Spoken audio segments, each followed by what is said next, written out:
All right, let's get right into it. We're going to break down a really dark story today. It's called The Freelancer, and it's all about, well, the anatomy of a massacre. So, it all kicks off with this really chilling line from our main guy, a man named Mr. Gnash. I mean, just picture this for a second. You're at the center of this terrible storm, accused of doing something absolutely unthinkable, and your only defense is nothing, a total blank where your memory should be.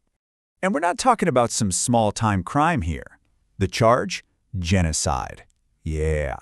So the huge question hanging over everything is, how can you possibly put someone on trial for something they literally can't remember doing? That's the core conflict driving this whole thing. Okay, so to even begin to unpack this, we've got to look at the man himself. And what's wild is that the key to understanding Nash isn't that he's evil. Nope. It's this unique and, frankly, terrifying psychological condition he has. It's a condition called hypervigilance. And look, this is way more than just feeling anxious or jumpy. We're talking about a brain that's literally hardwired differently.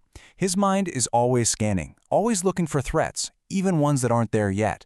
And when it finds one, it trips this incredibly powerful primal survival switch. Now, you throw that into a place like Akot City, this gritty, high-stress metropolis, and that condition becomes an absolute curse. Because when that survival instinct kicks in, everything else gets wiped. His personality, who he is, his memories, poof, gone.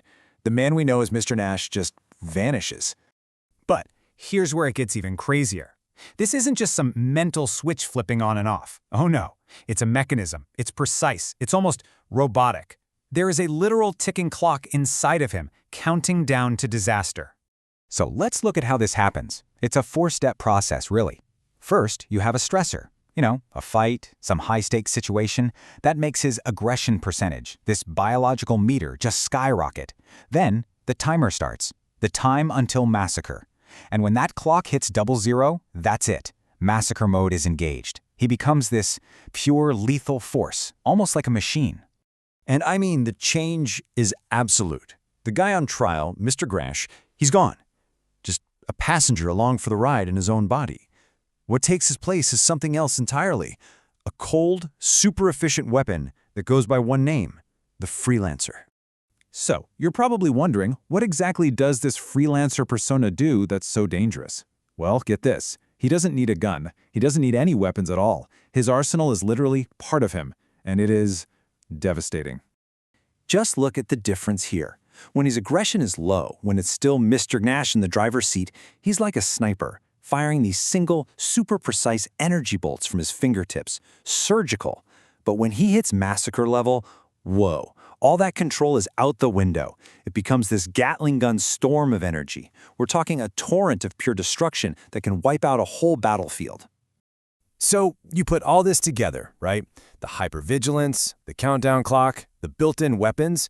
It makes you wonder, doesn't it? Where did a guy like this come from? Was he just born like this? Or was he made? And there are definitely clues that point to something pretty dark. You hear whispers about this mysterious figure they call the Creator. You find out he's being hunted by this shady group, EXP Labs, stands for Experimental Testing. I mean, all the pieces point in one direction. This wasn't an accident of nature. He was a project, a science experiment, a living weapon, who's now on the run from the very people who built him. Which brings us to the biggest question of all, the one his whole story revolves around.